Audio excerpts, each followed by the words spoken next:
English అర్థమవుతూ ఉంది కానీ మాట్లాడేటప్పుడు సెంటెన్సెస్ నాకు రావట్లేదు. రూల్స్ అన్నీ నేర్చుకుంటున్నా బాగానే ఉంది, కానీ చెప్పేటప్పుడు సెంటెన్సెస్ తయారు చేసేటప్పుడు నాకు భయం వేస్తుంది, నేను చెప్పలేకపోతున్నానని చెప్పి కొంతమంది భయపడుతూ ఉంటారు. అలా భయపడే వాళ్ళ కోసమే ఈ వీడియో అన్నమాట.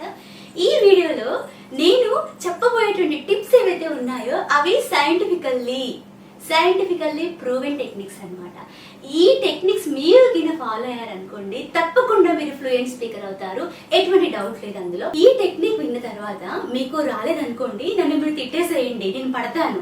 కామెంట్ రూపంలో తిట్టేసేయండి కూడా, నేను పడతాను. ఎందుకంటే I have been using this technique to teach English as well as I have been following also. ఎందుకంటే నేను the way how I learn English and the way I have been learning English, I can say I'm not an expert. I'm also a learner, but I have a passion for teaching English. English ని teach చేయడం అనేది నాకు బాగా passion అనమాట.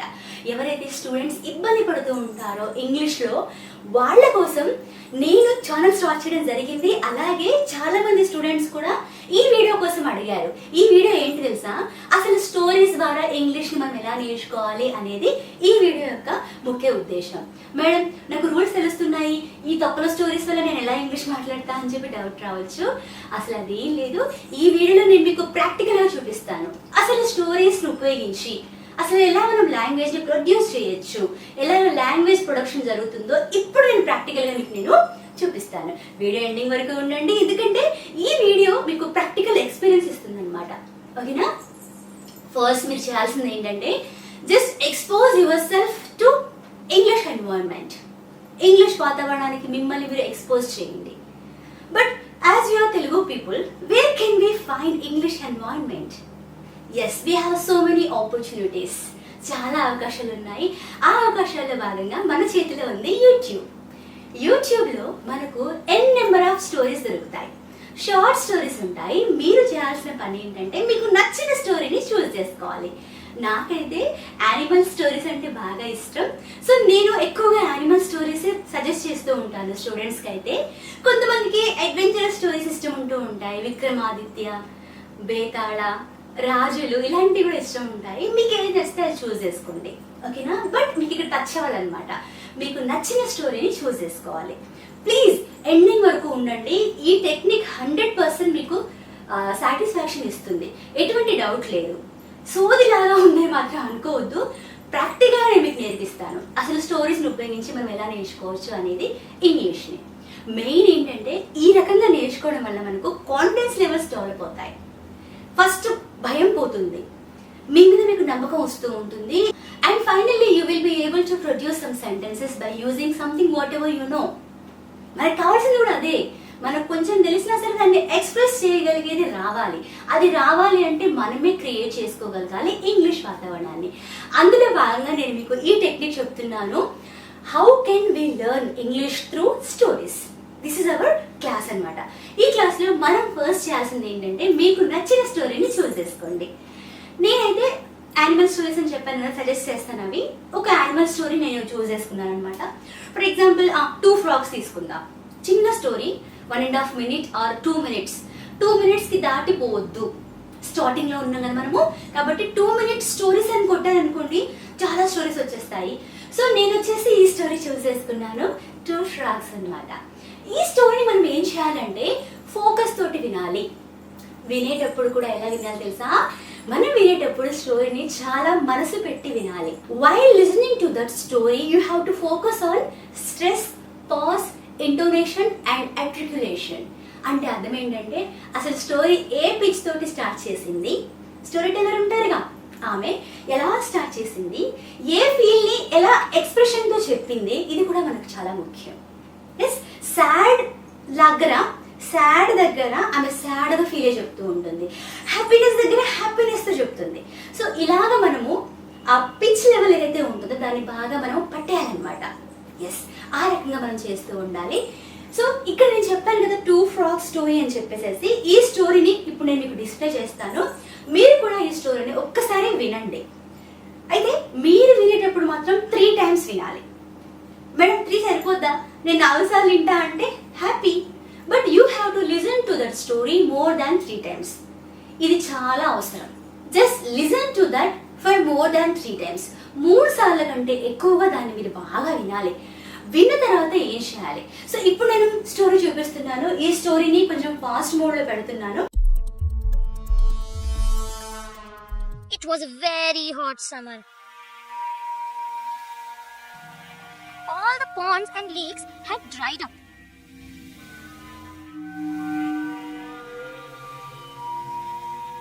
Two frogs went looking for a new place to live. They found a deep well. Let's jump in. There's a lot of water here. We can live very happily, said one frog. No, I'm not coming, said the other. There is water here now, but if it dries up, we can never come out of it. I'm not coming. అయితే story మనము 3 సార్ల కంటే ఎక్కువ చూసిన తర్వాత మనం ఏం చేయాలి? మనం ఆ స్టోరీని సొంత మాటల్లో చెప్పాలన్నమాట. ఎవరికైనా చెప్పొచ్చు. ఫర్ ఎగ్జాంపుల్ ఇప్పుడు ఈ స్టోరీ 2 ఫ్రాగ్ స్టోరీని మీరు చూసారే అనుకుందాం. 1.5 minute స్టోరీ ఇది. ఈ స్టోరీని మనము ఎలా రీటైల్ చేయాలి అనేది ఇప్పుడు నేను మీకు చూపిస్తాను, చూడండి. అయితే ఒక టెక్నిక్ ఏం తెలుసా ఇంగ్లీష్ నేర్చుకోవడానికి? చాలా మంది ఏంటంటే సెంటెన్సెస్ బట్టి పట్టేస్తారు. It was a hot summer, all the lakes and ponds had dried up, 2 frogs went looking for a new place to live. అట్లా కాదు, అట్లా చదివితే ఈ జన్మలో రాదు మీకు ఇంగ్లీష్. చెప్తున్నాను, అస్సలు రాదు. మీరు చేయాల్సింది ఏంటంటే ఎక్స్ప్రెషన్తో నేర్చుకోవాలి. ఎస్, ఎక్స్ప్రెషన్తో నేర్చుకుంటే ఎంత హార్డ్గా ఉన్నా కూడా ఈజీగా వస్తుంది. లైఫ్ టైం మనం మర్చిపోం. నిజం. ఇప్పుడు నేను మీకు చూపిస్తాను ఎలాగ రీటైల్ చేయాలి స్టోరీని, ఓకేనా? సో మనం ఆల్రెడీ స్టోరీని 3 times వినున్నాం కదా. ఆ స్టోరీని ఎలా ఎక్స్ప్రెస్ చేయాలి, how can we retell the story, ఇప్పుడు మనం చూద్దాం. సో అక్కడ ఆమె చెప్తుంది it was a hot summer అని చెప్పింది. మనం ఎలా చెప్పుకోవాలి సార్ దాన్ని? It was a hot summer, it was a hot summer. ఇది ఆమె అంటుంది all the ponds and lakes had dried up అని చెప్తుంది. మనం ఎలా నేర్చుకోవాలి తెలుసా? All the ponds and lakes had dried up.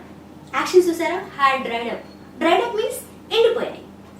So ఆమె చెప్తుంది మళ్ళీ 2 frogs went looking for a new place to live in అని చెప్తుంది. మనం ఎలా రాయాలి దాన్ని? మనం ఎలా ఎక్స్ప్రెస్ చేయాలంటే 2 frogs went looking for a new place to live. 2 కప్పలు ఇలా వెళ్ళాయి. లుకింగ్ ఫర్ మీన్స్ ఎదురు చూడడం అనమాట. సో ఈ ఫీల్ కూడా మనకు తెలియాలి. లుకింగ్ ఫర్ అంటే ఎదురు చూడడం, యాక్షన్ మనకు రావాలి, ఓకేనా? నెక్స్ట్, అవి వెళ్ళినప్పుడు ఏమైంది ఇప్పుడు మనం చూస్తున్నాము. ఆమె చెప్పింది అవి వెళ్ళాయి. 2 frogs కి ఏం కనిపించింది? ఒక వెల్ కనిపించింది. They found a deep well. Next ఏం జరుగుతుంది? అవి ఒక బావిని చూసాయి అని చెప్తుంది అనమాట. They found a deep well అని చెప్పి చెప్తుంది స్టోరీ టెల్లర్. దాన్ని మనం ఎలా చెప్పాలి? They found a deep well. లోతైనటువంటి బావిని అవి చూసాయి. సో ఇక్కడ ఫౌండ్, ఫౌండ్ అంటే కనుగొనడం. సో దీని యొక్క వర్బ్ ఫార్మ్స్ కూడా మనకి ఐడియా ఉండాలి. ఎక్కడైనా సరే హార్డ్ వర్డ్ ఉంటే దాన్ని గూగుల్ చేయండి, కనుక్కోండి. ఆ రెస్పాన్సిబిలిటీ మనదే. మనకు ఒకటి అర్థం కావాలంటే దాని మీద స్టడీ చేయాలి. అలా రెస్పాన్సిబుల్గా మనం దాన్ని చేస్తేనే అది మనకు గుర్తుంటుంది. డైరెక్ట్గా ఫౌండ్ అంటే బట్టి బట్టి ఫౌండ్ అని రాసామనుకోండి, రాదు. అందుకే find, found, found, finding, finds, కనుగొనడం అనమాట. సో దే, మనం ఇప్పుడు ఎలా చెప్పాలి? ఆమె చెప్పింది they found a deep well అని ఆమె సింపుల్గా చెప్పింది. మనం ఎలా చెప్పాలి? దే అంటే వారు. They found a deep well. అవి ఒక లోతైనటువంటి బావిని చూసాయి. 1 frog said like this అని ఆమె చెప్తుంది. అప్పుడు మనం ఏం చెప్పాలంటే 1 frog. తప్పదు. పులి అన్నప్పుడు పులిలాగా చేయాలి, కప్ప అన్నప్పుడు కప్పలాగా చేయాలి, ఓకేనా? సో ఇది ఒక సింబల్ అనమాట. మన సింబల్స్ మెయిన్ ఇంపార్టెంట్ అనమాట. So frog 1 said like this. frog 1 ఇలా చెప్పింది అనమాట. Hey, come on, let's jump in. Here we have a lot of water. We can live very happily అని చెప్పింది. సో ఇదే ఎక్స్ప్రెషన్ స్టోరీ టెల్లర్ ఆ రకంగా చెప్పదు, తను సింపుల్గా చెప్తుంది. సో చెప్పే తీరుగా చెప్తుంది, బట్ మనం ఎక్స్ప్రెషన్స్ యాడ్ చేసుకొని స్టోరీని ఇలా ప్రాక్టీస్ చేయాలి. So frog 1 said like this. Hey Sita, come on, let's jump in, here we have lot of water, we can live very happily అని తను చెప్తుంది. తను ఆ రకంగా చెప్పగానే అమ్మటే ఫ్రాక్ 2 ఏముంటుంది తెలుసా? No no no, I'm not coming, here we have lot of water now, but if it dries up we can never come out of it అని తను చెప్తుంది. సో దాన్ని మనం ఎలా తయారు చేసుకోవాలి మన వేలో అంటే, తను సీత అని పిలిచింది కదా, ఫ్రాగ్ 1కి గీత పేరు పెట్టుకుందాము. గీత చెప్పింది come on let's jump in, here we have lot of water, we can live very happily అని చెప్పి గీత చెప్తే సీత ఏమంటుంది? నో నో నో, ఇది చెప్పాలి మనం, ఇది రావాలి. No no no, I'm not coming, here we have lot of water now, but if it dries up we can never come out of it. ఇక్కడ ఇలా కూడా మీరు చేంజ్ చేసుకోవచ్చు మీ ఫీలింగ్ అని. ఇక్కడ మీరు ఇలా కూడా మార్చుకోవచ్చు, మన వే, మన ఇష్టం, మనం ఎటు వచ్చేసి సెంటెన్సెస్ చెప్పగలగాలి. మీరు ఇలాగే చేయాలని రూలేం లేదు నాన్న, మీ వీలనమాట. నేనైతే ఇలాగే పిల్లలకి ఇలాగే టీచ్ చేస్తూ ఉంటాను. సో ఎక్స్ప్రెషన్స్ తోటి నేర్చుకోవాలి, గెస్చర్స్ తో నేర్చుకోవాలి. లాంగ్వేజ్ అంటేనే ఎమోషన్. ఈ విషయం తెలియక చాలా మంది బట్టి పడుతూ ఉంటారు, దానివల్ల రాదు మనకి. సో ఇప్పుడు సీత ఏం చెప్పింది? No no no no no no, I'm not coming, నేను రావట్లేదు, I'm not coming, here we have lot of water now, but if it dries up we అంటే మన ఇద్దరం we can never come out of it, we can never come out of it, so I'm not coming, కాబట్టి నేను రావట్లేదు. if you want to go you can go, but I'm not coming అని చెప్పి తను చెప్పింది. సీత అంటే ఫ్రాక్ 2 మనకు చెప్పడం జరిగింది. సో ఈ రకంగా చెప్పిన తర్వాత మనకు థీమ్ ఏం అర్థమవుతుంది? ఏ పని చేసినా సరే we have to think before we act. This is our moral. మన మోరల్ ఏంటంటే ఏ పని చేసినా సరే ఒక్కసారి మనము ఆలోచించాలి. ఆలోచించకుండా మనం లపక్కన పని చేసాం అనుకోండి, ఇంకా అందులో పడిపోతాం అనమాట. మళ్ళీ ఆ సమస్య నుంచి బయటికి మనం రాలేము. కాబట్టి ఏ పని చేసినా సరే ఆలోచించి చేయాలి అనేది మనకి స్టోరీ ద్వారా తెలిసింది. ఇదంతా కూడా మనకు 1.5 minute స్టోరీ నాన్న. దీన్ని మనము సొంత మాటల్లో చెప్పడం ఒక ఎత్తు. సొంత మాటల్లో చెప్పడం నాకు రావట్లేదు, నాకు ఒక 30 సెంటెన్సెస్లలో కనీసం ఒక 5 సెంటెన్సెస్ నేను చెప్పగలుగుతున్నా, నాకు రావట్లేదు, నేను ఏం చేయాలని చెప్పి డౌట్ రావచ్చు. భయపడాల్సిన అవసరం ఏమీ లేదు. We are at initial stage. స్టార్టింగ్లో ఎవరైనా అంతే, నేను అంతే కష్టపడ్డాను. చాలా మంది కూడా ఒకే రాత్రికి ఫ్లూయెంట్ స్పీకర్ అవ్వలేరు నాన్న. ఎవరికైనా సరే టైం పడుతుంది. It takes a lot of time to be fluent. Just consistency matters. ఎవరు కన్సిస్టెంట్గా 21 స్టోరీస్ నేర్చుకుంటారో, 21 days హార్డ్ వర్క్ చేస్తారో వాళ్ళు తప్పకుండా ఫ్లూయెంట్ స్పీకర్ అవుతారు, నో డౌట్. ఇంకా కాన్ఫిడెన్స్ లెవెల్స్ బాగా డెవలప్ అవుతూ ఉంటాయి. ఇదైతే నేను చెప్పగలను, ఎందుకంటే నేను ఒక 13 సంవత్సరాలుగా ఇంగ్లీష్ నేర్పిస్తూ ఉన్నాను. నాకంటూ కొన్ని టెక్నిక్స్ తెలుస్తూ ఉన్నాయి. So that I am sharing with you right now. So these are all proven techniques. I can say that.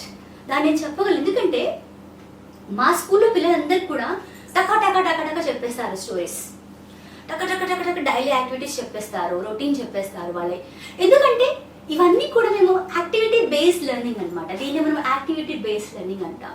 ఈ రకంగా మనం చేయాలి. అందుకే లాంగ్వేజ్ అనేది ఇది ఒక స్కిల్. కుట్టడం లాంటిది, సైకిల్ తొక్కడం లాంటిది, ప్రాక్టీస్ చేయడం లాంటిది. చూస్తే వింటే రాదు.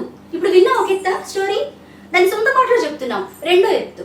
సొంత మాటలు చెప్పిన తర్వాత ఏం చేయాలి? స్టోరీని రాయాలి. ఇప్పుడు ఎల్ లిజనింగ్, ఎస్ అంటే LSRWలో లిజనింగ్, స్పీకింగ్. స్పీకింగ్ అంటే రీటైల్ చేస్తాం స్టోరీని. Then listening, speaking, reading. Reading చేయాలి అంటే మనం ఏం చేయాలి? రాయాలి కదా. ఇప్పుడు యూట్యూబ్లో ఉన్న స్టోరీని నువ్వు రాయకుండా ఎలా నువ్వు చదువుతావు? చదవలేవు కదా. కాబట్టి నీ రెస్పాన్సిబిలిటీ ఏంటంటే ఫస్ట్ స్టోరీని మనం చూసేసుకుంటాం, నెక్స్ట్ రీటైల్ చేస్తాం, నెక్స్ట్ ఏం చేస్తాం? ఆ స్టోరీని రాస్తాం మనం. ఇక్కడ రిటర్న్ యాక్టివిటీ ముందుకు వచ్చేస్తుంది. బట్ కంగారు పడకండి, మన రెస్పాన్సిబిలిటీ ఏంటంటే LSRW. ఈ 4 స్కిల్స్ని 100% మడత పెట్టి సమోసాలో వేసుకొని తినాలి, అంతే. ఇలా తినకపోతే మనకు లాంగ్వేజ్ రాదు. ఈ 4 స్కిల్స్లో ఏ ఒక్క యాక్టివిటీ చేయకపోయినా కూడా మనకు లాంగ్వేజ్ ప్రొడక్షన్ రాదు, 0 వస్తుంది లాస్ట్కి. కాబట్టి లిజనింగ్ చేసాము, రీటైల్ చేసాము, స్టోరీని మనం ఇప్పుడు రాస్తున్నాము. ఇప్పుడు అసలు కథ స్టార్ట్ అవుతుంది. ఈ రకంగా మనము 4 స్కిల్స్ మీద మనము యాక్టివిటీ చేయాలన్నమాట. ఫస్ట్ వచ్చేసి మనం లిజనింగ్ చేసాము, దాని తర్వాత రీటైల్ చేసాము అంటే స్పీకింగ్ అనమాట. నెక్స్ట్ రైట్ చేసాము, స్టోరీని రాసాము. రాసిన తర్వాత ఆ స్టోరీని బాగా చదవాలి. చదవకుంటే మనం ఏం చేయలేమన్నమాట. ఎందుకంటే ఒకసారి రాసేటప్పుడు మనకు వెకాబులరీ బిల్డప్ అవుతుంది, వర్బ్ ఫార్మ్స్ తెలుస్తాయి, అడ్జెక్టివ్స్ అర్థమవుతూ ఉంటాయి. Unknowingly we can learn grammar because the story it is in past tense because it had already happened. Whatever happened, it is all in past tense. We will come to know that. మనకు తెలుస్తుంది stories అన్నీ కూడా గతంలో జరిగాయి కాబట్టి past activity రాయాలి అని ఒక ఐడియా మనకు వస్తుంది. ఈ రకంగా మనము స్టోరీని రాయడం వల్ల మనకు తెలియకుండానే మనం గ్రామర్ కూడా ఎక్స్పోజ్ అవుతూ ఉంటాం, తెలియకుండానే స్ట్రక్చర్స్ అన్నీ కూడా అలవాటైపోతూ ఉంటాయి. అక్కడ మనకు మోడల్స్ తగులుతూ ఉంటాయి, సెంటెన్సెస్ అన్నీ కూడా కొన్ని పాస్ట్లో ఉంటాయి. లైవ్ కన్వర్జేషన్ వచ్చినప్పుడు ఆ సెంటెన్సెస్ అన్నీ కూడా లైవ్గా మనం మాట్లాడినప్పుడు ప్రెజెంట్ టెన్స్లోకి మారిపోతాయి. ఎలా ప్రెజెంట్ టెన్స్లోకి మారాయి అనేది ఇప్పుడు నేను మీకు చెప్తాను. ఎందుకంటే స్టోరీస్ అన్నీ కూడా పాస్ట్లో ఉంటాయి. అయితే స్టోరీని మనము రీటైల్ చేసిన తర్వాత, స్టోరీ మనం రాసిన తర్వాత, స్టోరీ మనం చదువుతాం కదా, ఇవన్నీ కూడా listening, speaking, reading, writing 4 skills అయిపోయాయి. అయిపోయింది మేడం అని చెప్పి అనకూడదు, ఇంకా ఉంటుంది యాక్టివిటీ. అదేంటంటే స్టోరీని మనము మన ఫ్రెండ్స్కి వీడియో కాల్ చేసేసి చెప్పాలి. హలో, కొంచెం నేను వీడియో కాల్ చేస్తాను, ఒక్కసారి నేను స్టోరీ చెప్తాను, నీకేం అర్థమైందా కాడదా నాకు చెప్పు ఒకసారి అని చెప్పి ఫ్రెండ్కి వీడియో కాల్ చేసి చెప్పేసేయండి స్టోరీ. అది వింటది, వినకపోతే ఒకటి కొట్టైనా వినిపించండి. ఎందుకంటే మన బాధ్యత, మనము ఏదైనా ఒక లాభం ఉంటేనే ఆ పని చేయాలి. అది ఫ్రెండ్ అయినా ఇంకెవరైనా దాన్ని వాడుకోండి. మీరు వాడుకొని తనకు స్టోరీ చెప్పండి, తను వింటుంది. తను కూడా రేపు మిమ్మల్ని చూసి ఇన్స్పైర్ అవ్వచ్చు కదా. మనం చేసే ప్రతి పని నలుగురికి ఇన్స్పిరేషన్గా ఉండాలి. సో ఆ రెస్పాన్సిబిలిటీ కూడా మీదే అనమాట. సో తనకు చెప్పండి స్టోరీ, తను వింటుంది అనమాట. ఈ రకంగా విన్న స్టోరీ మళ్ళీ మీరు రాయాలి. సో ఇవన్నీ కూడా మనకు LSRW స్కిల్స్ కిందకి వస్తాయి.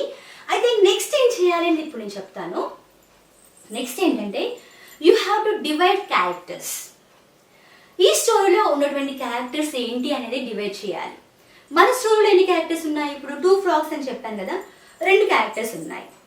ఓకేనా? ఈ 2 క్యారెక్టర్స్ని మనము డివైడ్ చేసుకున్నాము. నెక్స్ట్ ఏంటంటే డిస్క్రైబ్ దోస్ క్యారెక్టర్స్. ఆ క్యారెక్టర్స్ని మీరు డిస్క్రైబ్ చేయాలి. ఇప్పుడు frog 1 చూద్దాము. ఆ frog 1 ఏంటంటే తెలివి తక్కువదనమాట, ఇలా పక్కన దూకేద్దాం అనుకుంటుంది. సో frog 2 ఏముంటుంది? దూకొద్దు, ఇప్పుడు ఇక్కడ వాటర్ ఉన్నాయి, ఎండాకాలం వచ్చి ఇవన్నీ డ్రై అయిపోతే మనం లోతుగా ఉంది కాబట్టి బయటికి రాలేమని చెప్పి frog 2 ఉంటుంది. ఈ రకంగా మీ ఫ్రెండ్కి మీరు స్టోరీని రీటైల్ చేసిన తర్వాత మీరు ఏం చేయాలంటే మీ ఫ్రెండ్కి కొన్ని క్వశ్చన్స్ అడగండి. ఆ క్వశ్చన్స్ కూడా దేన్ని బేస్ చేసుకుని ఉండాలి? ఈ స్టోరీని బట్టే ఉండాలి క్వశ్చన్స్ అనమాట. ఎందుకంటే లాంగ్వేజ్ మనం మాట్లాడేటప్పుడు, లాంగ్వేజ్ నేర్చుకునేటప్పుడు క్వశ్చన్కి ఆన్సర్స్ చేయడం ఎంత ఇంపార్టెంటో క్వశ్చన్స్ ఫ్రేమ్ చేయడం కూడా అంతే ఇంపార్టెంట్. చాలా మంది ఇక్కడ చేయరనమాట. ఇది చేయాలి బాగా, క్వశ్చన్స్ ఫ్రేమ్ చేయాలి. క్వశ్చన్స్ ఫ్రేమ్ చేయడం అనేది చాలా టెక్నిక్ అనమాట, ఈజీ ఏం లేదు. WH క్వశ్చన్స్ ఉంటాయి, వాట్, వెన్, వేరు, విచ్, హౌ, వీటితో మనం క్వశ్చన్స్ ఫ్రేమ్ చేస్తూ ఉంటాము.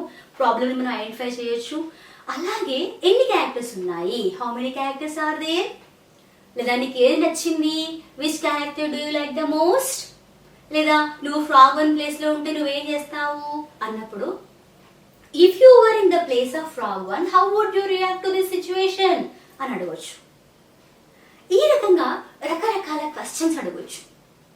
ఈ స్టోరీ థీమ్ చెప్పు అని అడగవచ్చు. ఇక మీ ఇష్టం ఇక, బట్ మీరు మాత్రం then what did you learn from this story, ఇలా మీరు మాత్రం క్వశ్చన్స్ మాత్రం ఫ్రేమ్ చేయడం అస్సలు మర్చిపోవద్దు. ఇది చాలా చాలా ముఖ్యం. ఇది చేయకపోతే చాలా కష్టం. క్వశ్చన్స్ ఫ్రేమ్ చేయాలి, వాటికి ఆన్సర్స్ కూడా ఫ్రేమ్ చేయాలి. ఇది అంతా కూడా 1 నిమిషంన్నర స్టోరీ మీద ఇంత వర్క్ జరుగుతూ ఉంది. It is nothing but an environment, English environment అనమాట ఇదంతా కూడా. సో మనసే ఉండాలి కానీ మార్గాలు చాలా ఉంటాయి. మనం ఏంటంటే నా చుట్టూ ఎవరు లేరు, నేను ఇంగ్లీష్ మాట్లాడలేకపోతున్నాను, ఎందుకు లేరు? నువ్వు క్రియేట్ చేసుకో, నీ బాధ్యత అది. నీకు ఏదైనా డౌట్ వచ్చింది అనుకో, నువ్వు వెళ్ళిపో, జెమినీ ఏఐకి వెళ్ళు, ChatGPTని అడుగు, గూగుల్ ఉంది, యూట్యూబ్ ఉంది, ఎన్నంటే అన్ని ఉన్నాయి. ఒకప్పుడు లాగా లేదు, ఇప్పుడు ఎన్నంటే అన్ని ఆపర్చునిటీస్ ఉన్నాయి ఇంగ్లీష్ నేర్చుకోవడం కోసం. మెయిన్ ఏంటంటే కన్సిస్టెన్సీ ముఖ్యం. నేర్చుకోవాలనే తపన ఉండడం ఒకటే కాదు, ఆచరణలో ఉంచాలి. ఈ స్టోరీస్ వల్ల మనం చాలా ఏమంటాము లాంగ్వేజ్ ప్రొడక్షన్ మనము చేయొచ్చు. ఓకేనా? ఈ రకంగా మనం స్టోరీస్ మీద బేస్ చేసుకొని డీటెయిల్ చేసాము, క్వశ్చన్స్ ఫ్రేమ్ చేసాము, క్యారెక్టర్స్ ని డిస్క్రైబ్ చేసాము. నెక్స్ట్ వచ్చేసి ఒక్కొక్క క్యారెక్టర్ ఇంటికి వెళ్ళి డైరీ రాసుకోవాలి. మీరు ఫ్రాగ్ 1 అనుకుందాం. మీరు ఇప్పుడు ఏం చేయాలంటే ఫ్రాగ్ 1 డైరీ రాయాలి. డైరీ రాయడం చాలా చాలా ముఖ్యం. ఎందుకంటే ప్రతిరోజు మనం కూడా డైరీ రాసుకోవాలి. డైరీలో ఏంటంటే జరిగిపోయిన యాక్టివిటీస్ ఉంటాయి, సింపుల్ పాస్ట్ లో రాస్తాము. చేయాల్సిన పనులని కూడా మనము ఇది చేయాలనుకుంటున్నాను అని చెప్పి మన వ్యూస్ రాస్తాము. అయితే ఇక్కడ ఫ్రాగ్ 1 ఏమనుకుంటుందో మనకు తెలియదు. కాకపోతే ఫ్రాగ్ 1 లైఫ్ లో ఏం జరిగింది?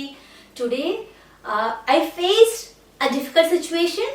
That was we searched for habitation, but we couldn't find habitation. Finally we found a deep well. I was so happy. I was on cloud 9. Simply I called my friend to jump into that well, but my friend denied to jump into that well, and she suggested me not to jump into the well. I also agreed to its proposal. If we had fallen into that well, we would not have come from that well because it was so deep. So this is all should be written by you, and idantha kuda meedoti rayabadali, and you have to think that you are frog 1 and you have to write a diary entry. ఒకవేళ మేము లోపల పడిపోయి ఉండేది ఉంటే మేము బయటకు వచ్చేవాళ్ళం కాదు. So we have to think. ఈ రకంగా మనం రాయడం వల్ల మనకు మెయిన్ ఏంటి తెలుసా? ఫస్ట్ భయం పోతుంది. ఇంకోటి ఏంటంటే చాలా మంది నాకేం తెలీదు, నేను ఎలా చెప్పాలి సెంటెన్సెస్ అని భయపడుతూ ఉంటారు. బట్ తెలిసింది, విన్నది, దాని మీద మనం వర్క్ చేసింది, దాని గురించి మనం మాట్లాడమంటే టక్క మాట్లాడేస్తాం. ఎందుకంటే వి వర్క్ ఆన్ దట్, మనం దాని మీద వర్క్ చేస్తాం కాబట్టి it would be very easy for you to express your thoughts. Unknowingly you can express, no doubt at all. Just think positively. బాగా పాజిటివ్గా ఉండండి, ప్రాక్టీస్ చేయండి. Just believe in your self. మిమ్మల్ని మీరు నమ్మండి. You can create so many miracles because you have that much of potentiality in you. మనకు అసలు ఎవరికీ తెలియదు మనలో ఉన్నటువంటి ఎనర్జీ. సో మిమ్మల్ని మీరు ఎప్పుడైనా సరే ఆ లెవెల్లో ఊహించుకోవాలి. నాకేం రాదు అని చెప్పి అలాగే కూర్చున్నాం అనుకోండి, మనం ఏం చేయలేము నాన్న. ఏదైనా సరే లైఫ్ని ఒక ఛాలెంజింగ్గా తీసుకోవాలి. అది ఇంగ్లీషే కావచ్చు, ఇంకేదైనా సరే. మీరు ఒకవేళ ఆ ఛాలెంజెస్ మీరు ఒకవేళ దాన్ని ఛాలెంజింగ్గా తీసుకోలేదు అనుకోండి, మనం ఓడిపోతాం. ఈ ఛాలెంజెస్ ఎందుకు వస్తాయి తెలుసా? మన లైఫ్లో మనల్ని స్ట్రాంగ్గా చేయడం కోసం వస్తూ ఉంటాయి. ఆ ఛాలెంజెస్ ఏవైనా కావచ్చు, డబ్బు సంపాదించడం కావచ్చు, ప్రమోషన్ కోసం హార్డ్ వర్క్ కావచ్చు, అది ఏదైనా సరే, జాబ్ కొట్టడం కావచ్చు, ఏదైనా సరే. లైఫ్ని బిల్డప్ చేసుకునేది ఎవరో కాదు, మనం తప్ప. There is no one except you. You have to bounce back to failures. Whenever you come across failures, just bounce back and think that these are stepping stones to my success. I need to create these failures as my stepping stones, and I should not bother about mistakes. While doing all these things, you may come across a lot of mistakes, but mistakes are inevitable. If you are making mistakes, means you are growing. Just keep it in your mind because no one can be perfect at one night. They need so much of patience, so much of consistency, so much of hard work. But after doing all these things, then only you can enjoy your success. Otherwise, you can't enjoy your success. If you achieve something without effort, it can't be tasty. టేస్టీగా ఉండదు. So విజయం యొక్క taste చేయాలంటే, విజయాన్ని మనము taste ఆస్వాదించాలంటే చెమట ఈరోజు చిందించాల్సిందే. So hard work చేయండి, తప్పకుండా సక్సెస్ అవుతూనే ఉంటారు. మీకు తోడుగా మన ఛానల్ ట్యూబ్ ఇంగ్లీష్ ఉంటుంది. మీరు ఏ వీడియో కావాలన్నా కూడా తప్పకుండా మీరు కామెంట్ సెక్షన్లో ఉంచండి. మీకోసం always. Thank you so much. Please like చేయండి, ఫ్రెండ్స్ కూడా షేర్ చేయండి. Thank you so much for watching friends. Bye.